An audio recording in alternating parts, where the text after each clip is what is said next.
Proximate analysis और ultimate analysis हम लोग कोल का इसलिए करते हैं क्योंकि हमें कोल का जो कॉम्पोजिशन होता है उसको जानना बहुत ज़रूरी होता है। अगर हम कोल का कॉम्पोजिशन नहीं जानेंगे तो हमें पता नहीं चलेगा कि कोल में कितना मॉइस्चर है, कितना कार्बन कंटेंट है। ये चीज़ें को जानना बहुत ज़रूरी होता है। तो इस वीडियो में हम जानेंगे कि प्रॉक्सीमेट एनालिसिस, अल्टीमेट एनालिसिस क्या होता है, कैसे करते हैं, क्यों करना पड़ता है। तो जो कोल होता है हमारे थर्मल पावर प्लांट्स में एज अ फ्यूल यूज किया जाता है। इस कोल का स्टडी करना बहुत ही ज्यादा इंपॉर्टेंट होता है क्योंकि उन्हीं फैक्टर से डिसाइड होता है कि हमारा जो कोयला है कैसे जलेगा, कितना उसमें हीटिंग कैपेसिटी हम निकाल सकते हैं, कितना वो हीट जनरेट करेगा, कितना ऐश कंटेंट बनता है, और ये सारी चीजों का एनालिसिस करना बहुत ही ज्यादा जरूरी होता है। तो आपने देखा होगा कि जब भी कोई कोल आता है हमारे प्लांट में तो सबसे पहले उसको एनालिसिस किया जाता है कि ये जो कोयला हमारा आ रहा है माइन से किस क्वालिटी का है, कितना मॉइस्चर है इसमें, कितना ज़्यादा ऐश बनेगा, कितना ज़्यादा कार्बन कंटेंट रहेंगे। इसीलिए हम इनका एनालिसिस करते हैं। एनालिसिस दो तरीकों से किया जाता है, प्रॉक्सीमेट एनालिसिस और अल्टीमेट एनालिसिस। प्रॉक्सीमेट एनालिसिस में क्या होता है, हम मेनली फाइंड करते हैं मॉइस्चर कंटेंट, ऐश,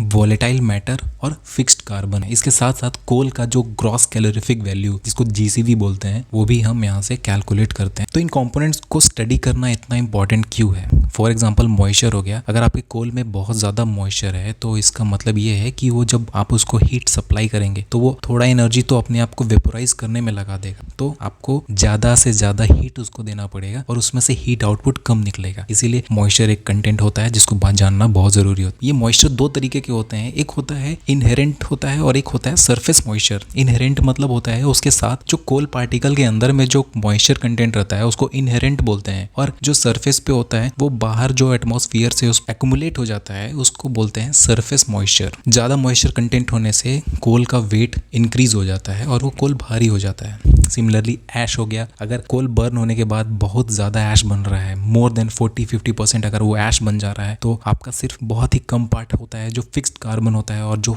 एक्चुअल हीट जनरेट करेगा। अगर आप बहुत ज्यादा ऐश जनरेट करेंगे तो आपके ऐश हैंडलिंग प्लांट को भी उतना ही ज्यादा वर्क करना पड़ेगा उसको निकालने में। इसलिए ऐश का कंटेंट भी जानना जरूरी है। ऐश कंटेंट कोई भी कोल का एक यूजलेस पार्ट होता है, ये कंबस्टेबल नहीं होता है और आप इसको जला के कुछ भी आउटपुट नहीं निकाल सकते हैं। ये भी रिड्यूस होता है, रिड्यूस करता है ग्रॉस कैलोरीफिक वैल्यू को। अगर कोल में बहुत ही ज्यादा ऐश रहेगा तो उससे क्या होता है, जो हमारा एयर फ्लो हो गया, हीट फ्लो हो गया, वो थोड़ा सा रिड्यूस हो जाता है और इससे टेम्परेचर कम हो जाता है। ज्यादा ऐश फॉर्मेशन से क्लिंकर फॉर्मेशन भी होता है। आपको पता है क्लिंकर क्या होता है, जो हाई टेम्परेचर पे कोई ऐश को बर्न करेंगे तो वो क्लिंकर बन जाता है, मतलब एक टाइप का क्रिस्टल्स बन जाते हैं जो कि बहुत ही ज्यादा नुकसान करते हैं हमारे बॉयलर को। तो क्लिंकर फॉर्मेशन कम से कम होगा अगर हमें पता रहेगा कि हमारा ऐश जो है कितना कंटेंट है। तो जितना कम ऐश रहेगा उतना बेटर कोल क्वालिटी रहेगा। ज़्यादा ऐश फॉर्मेशन से हमारा हैंडलिंग, स्टोरेज या फिर ट्रांसपोर्टेशन कॉस्ट वो भी ज़्यादा बढ़ जाता है। सिमिलरली हो गया वोलेटाइल मटेरियल, ऐसे कंपोनेंट्स जो कि कंबशन होने के बाद वेपोराइज हो जाते हैं। फॉर एग्जांपल कुछ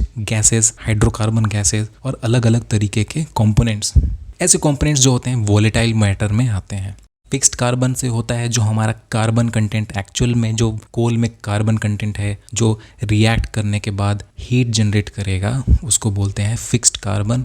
उसका भी कॉम्पोजिशन फाइंड आउट करना पड़ता है, इसीलिए हम प्रॉक्सीमेट एनालिसिस करते हैं। सेम उसी टाइप का एक एनालिसिस होता है जिसको बोलते हैं अल्टीमेट एनालिसिस। इसमें क्या होता है, हम थोड़ा सा डिटेल्ड वे में और भी ज़्यादा कंपोनेंट्स को एनालिसिस करते हैं कि उसके अंदर में कंपोनेंट्स एलिमेंट कौन कौन से हैं। कंपोनेंट एलिमेंट्स में हो गया carbon, hydrogen, nitrogen, sulphur and oxygen. Coal में प्रेजेंट नाइट्रोजन और सल्फर जो होता है वो सल्फर डाइऑक्साइड, नाइट्रोजन डाइऑक्साइड, ये सब का जनरेशन करता है। ये सारी गैसेस जो भी होती हैं वो हार्मफुल होती हैं और इनका प्रोपोर्शन बहुत ही ज़्यादा कम होना चाहिए हमारे कोल में। ये जो अल्टीमेट एनालिसिस करने का तरीका होता है इससे हमारे ये सारे भी चीज़ें फाइंड आउट हो जाती। तो आपने देखा दो तरह के एनालिसिस, प्रॉक्सीमेट और अल्टीमेट, दोनों में डिफरेंस क्या है। तो प्रॉक्सीमेट में क्या होता है, सिर्फ हम मॉइस्चर, वोलेटाइल मैटर और फिक्स्ड कार्बन को मेजर करते हैं।